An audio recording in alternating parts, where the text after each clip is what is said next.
Hello everyone, welcome to It's English Ocean. If you're a new visitor, or welcome back if you've already visited, I'm happy to see you again. So today's lesson is a part 2 of the 50 most common phrases that you can use in a daily conversation, and that are just the basic phrases. I've made part 1 of that video and I thought that there should be parts 2 also, so that's why I've just made this video. And for the part 1, you can just click on the I up there, and also it's available in the description box, so you can just go and check it there. Now in this video I'll be talking the rest of the 50 common phrases that you can use to improve your English. So in this way you'll be completing 100 phrases, and these both lessons actually are just best for the beginners. The quote of the day is, a ship in a harbor is safe, but that's not what ships are made for. A ship in a harbor is safe, but that's not what ships are made for. Now let's get into the lesson. So the first category we have is to say I don't know, or the alternatives of I don't know. For this, number 1 I have, I'm not really sure. I'm not really sure. Next one I have no idea. I have no idea. Third one is, sorry, I can't help you there. Sorry, I can't help you there. Fourth one is, I have been wondering the same thing, or I have been wondering that too. Fifth one we have, I have got a clue. This one is actually used when you know something, and if you don't know something, you can say I haven't got the clue. The next category is I don't like it. How to say I don't like it, or the alternatives. For this we have, it's not for me. It's not for me. I don't appreciate. I don't appreciate dash dash dash. What do you don't appreciate? You don't appreciate the way of thinking of a person. You don't appreciate the design or whatever. It's not my cup of tea. It's not my cup of tea. I can't stand dash dash dash. I can't stand this. I can't stand that. I can't bear. It's much same like I can't stand. You can't bear something, you just can't tolerate something is happening because you just don't like it. Next we have I'm not really into it, or I'm not into it. I'm not into your way of thinking. I'm not into the party, the way you organize things, whatever you don't like, whatever the situation is, whatever the reason is. Next category is to say I'm angry. When you're angry for this we have, I don't believe it. I don't believe it. You don't believe, how does it happen? I don't believe it. You could just say it in an aggressive way because you're angry, of course. I don't believe it. Or damn it. Damn it, this is the shortest way, and this is like most used by the natives. Damn it. Or what a nonsense. What a nonsense. Next we have, I can't stand it any longer. I can't stand it any longer. You're very furious. You just can't tolerate this particular thing. I'm fed up with it. You're fed up. You're just not able to tolerate this anymore. What a pain. What a pain. You see, you're really angry because something just gave you pain, or that's like you just didn't mean that to happen, but that happened and now you're angry. Get out of my way. Get out of my way. When you're angry with someone, you just don't want to see that person, or you just don't want to trouble, or you just don't want that person to trouble, you can say, get out of my way. Now the next category we have is clarifications. When you want to give clarifications, or when you want clarifications, it's really important, because sometimes we're just stuck how to say it in English, how to just build up the normal phrases, or just how to just add the normal words to build a phrase for asking something, for just clarifying something. So for this, when you just want when you want to clarify something, for this we have, could you be more specific? You want that person should be more specific about what that person is saying, or what that person is trying to explain. Next we have, sorry, what did you exactly mean by that, or what did you mean by that? So you just didn't understood the word maybe, or maybe that word is like not in the vocabulary. You haven't heard that word before.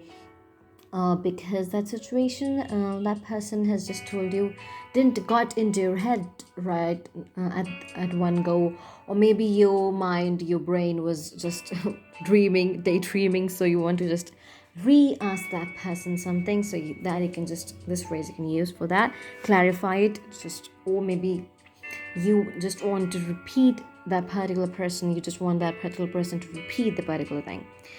Next we have, can explain, what do you mean? So this is a straight phrase. Can explain what that person that means. Can explain me, sorry.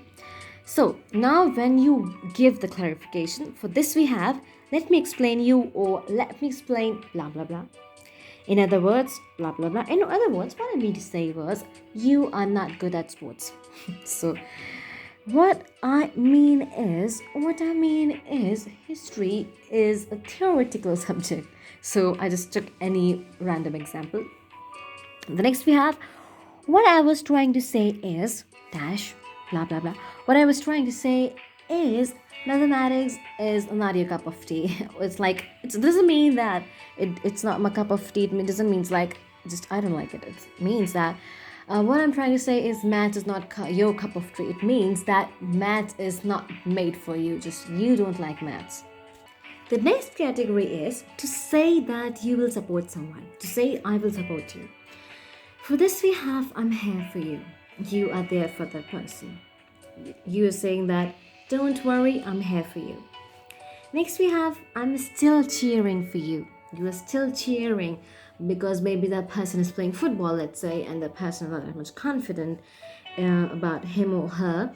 So you can just say, I'm still cheering for you, don't worry. Next we have, I'm behind you 100%. You are behind that person, whatever happens, whatever that person's decision is, you are going to support that completely. I've got your back. It doesn't mean that you have hold that person, you have got his or her back. It means that you are supporting that person. Next we have, you can always count on me. You can always count me as your supporter. You can always count on me means that you can always think that I am there to support you. Next, we have to give advice or opinion. Let me tell you that earlier I've made a video in which I've told you how to ask for an opinion or how to ask for an advice from someone. If you want to watch the video, I'll provide the link in the description. Actually, I have provided. So this one is to give your advice. Whenever someone asks you for an advice or opinion, how to give your advice. For this we have, I think you should do it in a better way. I recommend you to do it particularly in that direction. If I were you, I would. So ID is a short form for I would. You are saying this phrase that if I were you, that means that, let's say person A is asking an opinion from person B. So person B is saying that if I were you, if I were A, so I will do this work. So it means, if I were you, let's say an example, if I were you, I would choose mathematics instead of computer science or whatever. Next we have, why don't you select pink color? Why don't you do your homework right now? Next we have, you simply must start doing your homework, or you simply must solve this equation for algebra. Next we have is a nice category, that is meeting people. When you meet people, what do you say? Pleased to meet you. Pleased to meet you. Nice to meet you. It's so nice to meet you in person. It means that you are finally meeting that person in like you are making contact, you're making physical contact. So it means that you are earlier you were friends online, or you haven't met that person earlier because you became business partners online or whatever. So you just finally met that person face to face, or not in video call, actually at a what particular space, at one particular room area, whatever. I'm happy to finally meet you. I have heard a lot about this. It's kind of praising or flattering that person. So it's like, I've heard a lot about you. You just can accompany it with, I've heard a lot about you. Nice to meet you. The last category is very important, and it's like the most difficult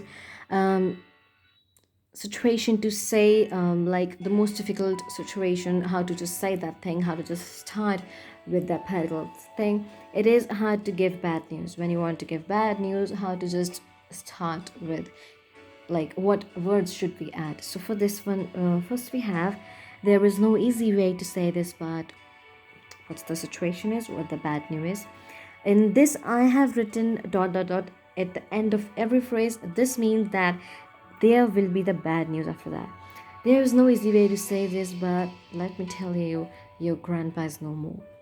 Next one we have, please don't take this badly, but I've broken your pencil, or I've broken your fountain pen. Actually, pencil is a very, like, very minute thing, but I've broken your fountain pen. So it's a bad news you're giving it to the person.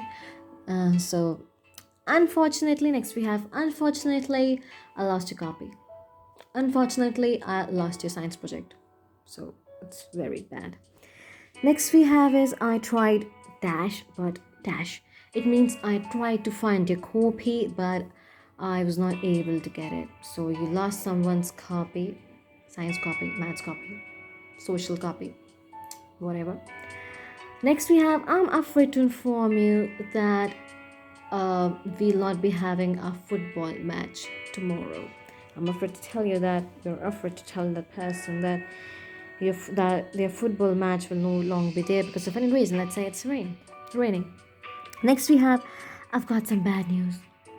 Then you can just take a pause and then say the bad news. I've got some bad news. Our teacher is no more. Next we have, I don't know how to announce this, but your science activity is cancelled. I don't know how to announce it. Maybe this is said by the teacher. Next we have, I'm sorry to have to tell you this, but your house is on fire. Sorry to tell you that, but your house is on fire. I'm just taking random examples, but don't take it so seriously. Next we have, I'm afraid I've got some bad news. And just say the bad news. I'm afraid I've got some bad news. Last phrase we have, the 50th one we have is, it is my unfortunate duty to tell you that our principal is going to another school. Whatever, it's my unfortunate duty to tell you that. Maybe this is said by the teacher, that it's my unfortunate duty to tell you that our principal is changing the school, or we're getting a new principal, whatever. Like just a random example I picked up. So guys, these were the 50 most common situations and the phrases that you can use in these situations. So you have completed, if you had just watched the part 1, I'll provide the link in the description. So those were 50 and now these are 50. So by adding them, you have completed 100 common situation and phrases you can use in those common situations. If you are a beginner, if you struggle to start the normal day-to-day sentences, the normal day-to-day situations, are you just confused how to say what to say, you can just watch that video first, and then you can just come to this video. I mean, of course, you're forceful. So I hope this is a very helpful lesson for a beginner or for whatever category you are. So if you like the video, don't forget to press the like button, subscribe the channel. Thanks for watching.